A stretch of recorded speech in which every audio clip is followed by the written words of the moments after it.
Hi folks, welcome back to the channel. My name is Jason, and along with my wife Jen, we left Chicago in the summer of 2021. We came out here to the beautiful state of Maine, where we have been carving out our own off-grid homestead. Now, over the last several years, we have noticed a large push of people wanting to move to Maine, specifically to live off-grid and homestead. Now, there are a number of reasons why Maine makes a perfect spot to live off-grid and homestead, but in this video, I want to speak specifically about what it's like to live on an unmaintained road. Now, here in Maine, we have unmaintained or discontinued roads scattered all over the state. And living on these roads is not as simple as it is living on a maintained road. See, living on an unmaintained road brings a whole new set of challenges and chores that Jen and I didn't know existed when we first moved here. Now, I know I could have just Googled it, and I did, and I got a lot of great information off of Google. But what I was missing was a practical first account of what it was like to live on an unmaintained road. Lucky for you, you folks got me. So buckle up, let's take a ride.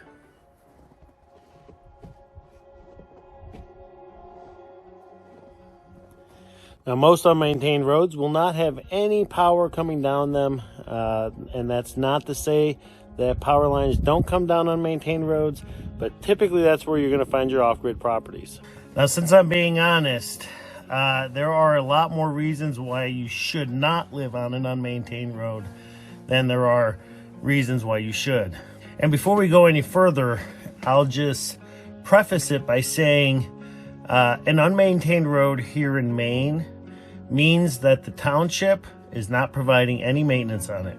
They don't plow and sand it in the wintertime. They don't fix potholes. They don't replace culverts. They don't grade it. They don't do anything. To the townships, it is simply a road that they have zero financial responsibility of, yet by the state is still deemed a public easement, meaning anybody in the public can use it, including the landowners.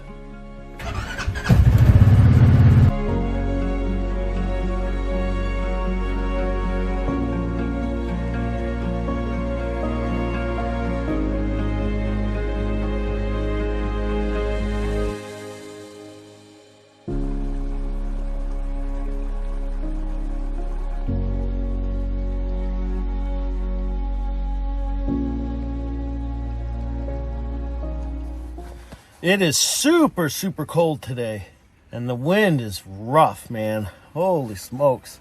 So living on an unmaintained road is rough. It's tough. And like I said earlier, there's things about living on an unmaintained road that you're going to end up doing that you would not have to do if you lived on a maintained road. Now, some of the cons of living on an unmaintained road is that all of the maintenance that needs to be done, it's got to be done by the landowners. And for the purpose of this video, we're going to talk about my road. So I live on 1.5 miles of unmaintained road, and this is a road that's been around since the late 1800s. I think it became unmaintained back in the early 70s, and so the town has not spent a dime on it since then. So I've done a lot of videos where you've seen me do maintenance on the road, and that maintenance consists of cutting trees back, cutting brush back, filling potholes, all of which I have to pay for in gas and wear and tear and gravel. If a tree falls across the road, no one's going to come and chop it up. You're going to have to do that on your own and clear it on your own. If there's a culvert that gets washed out, the responsibility, if you want to use the road, is on you to replace the culvert. Now, we had a bad culvert on our road, and this past fall, and with the help of a neighbor, we were able to replace it. Now, all of the cost that was incurred, the fuel on the tractors, and the cost of the culvert, we had to pay for all of that. Filling potholes on a gravel road, it just sucks. It just plain sucks.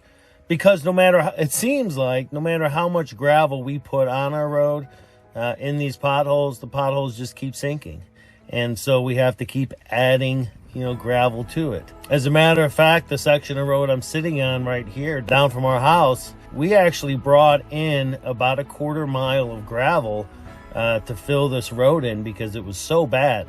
Now, if you go back and look at the very first video on our channel, it is titled The Road Into the Property, and you'll see how bad that road was. Now, since then, like I said, we brought gravel in to fill this road in, and it's been relatively nice ever since. But the town never paid for that. We did. During the wintertime, you get added challenges. You know, if when it snows like it did recently, and we have snow on the ground now, no one's going to come and plow your road. It's up to the landowners. And on our road, we split the duties between two of us. I run my V-plow down the road to clean off small snowfalls, and then I use the tractor on half of the road if I have to, and then the other neighbor, he uses his plow truck. So working in tandem like that helps us keep this road open so that we don't have to worry about not being able to get in and out. The other challenge about living on an unmaintained road is that in the event that you're not able to keep it open, you are going to end up having, if you want to get off your property, you're going to have to figure out a way, albeit walk in and out, use an ATV, or in the wintertime, use a snow machine. That's just how life is here.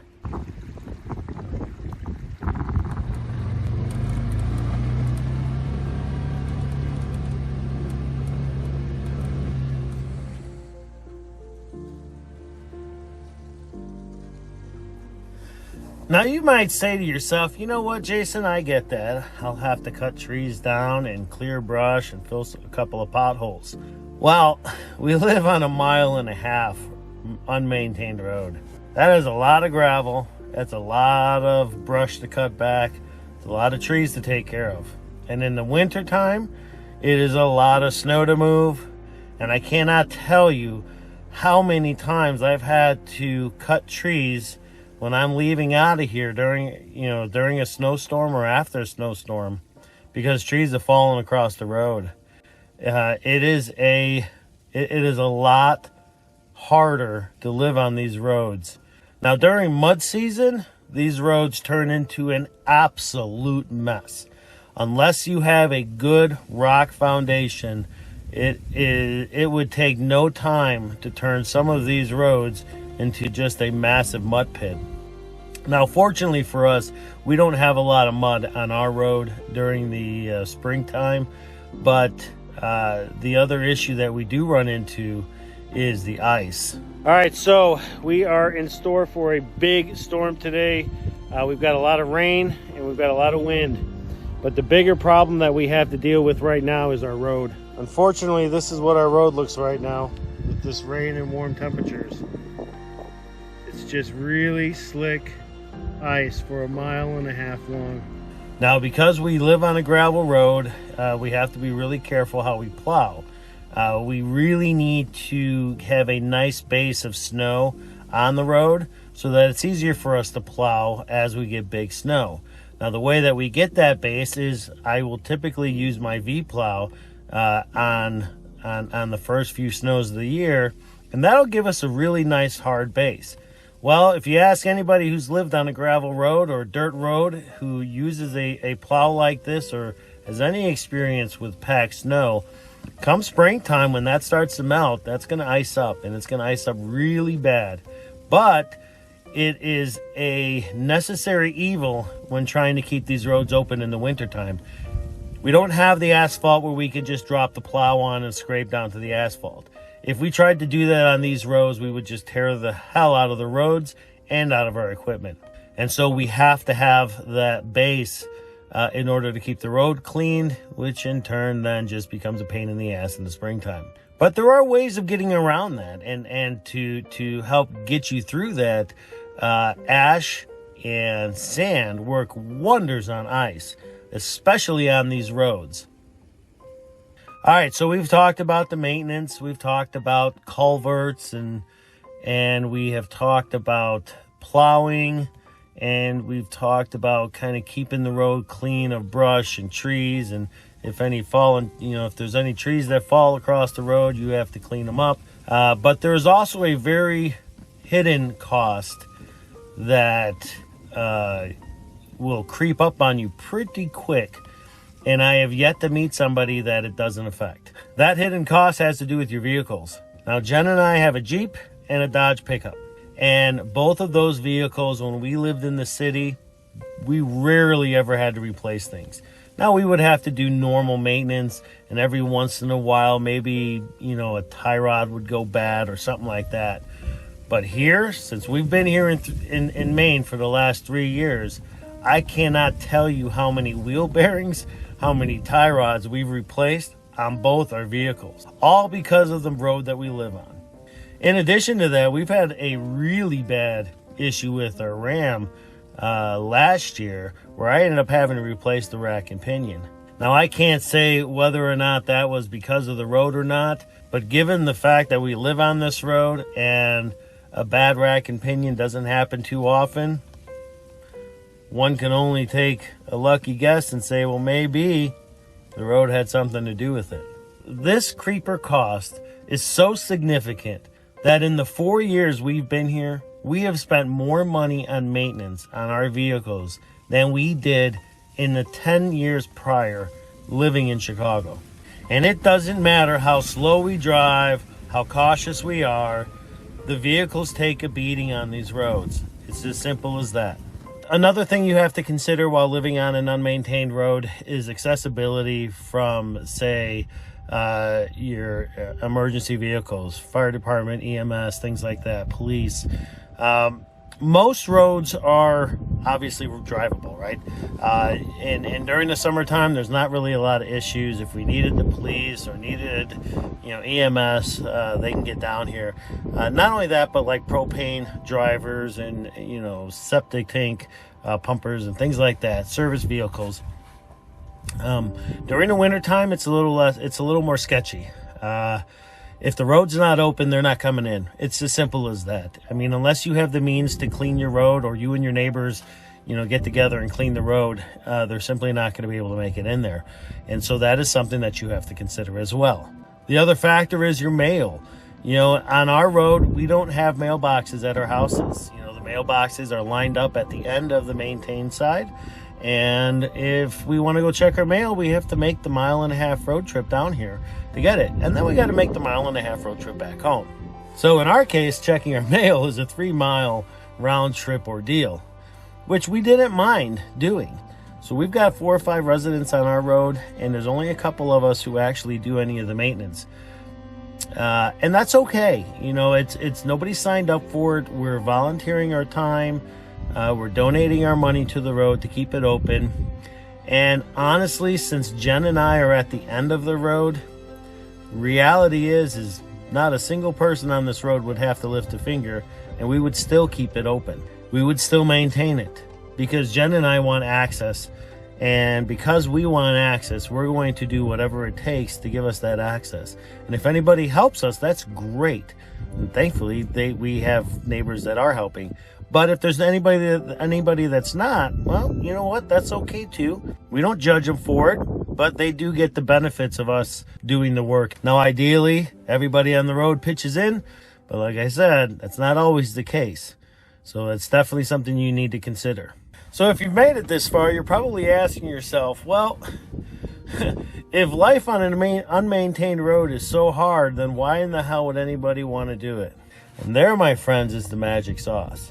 See, in our opinion, there are 2 big reasons that supersede all of the reasons you wouldn't want to live on an unmaintained road.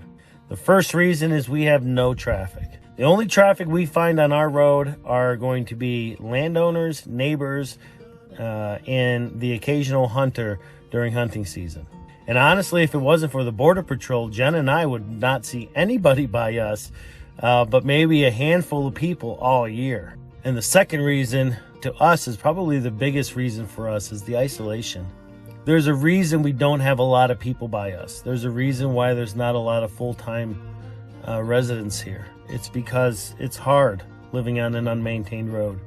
But the satisfaction of living back here, the beauty of it all, the gratification that we get from living where we live, the silence,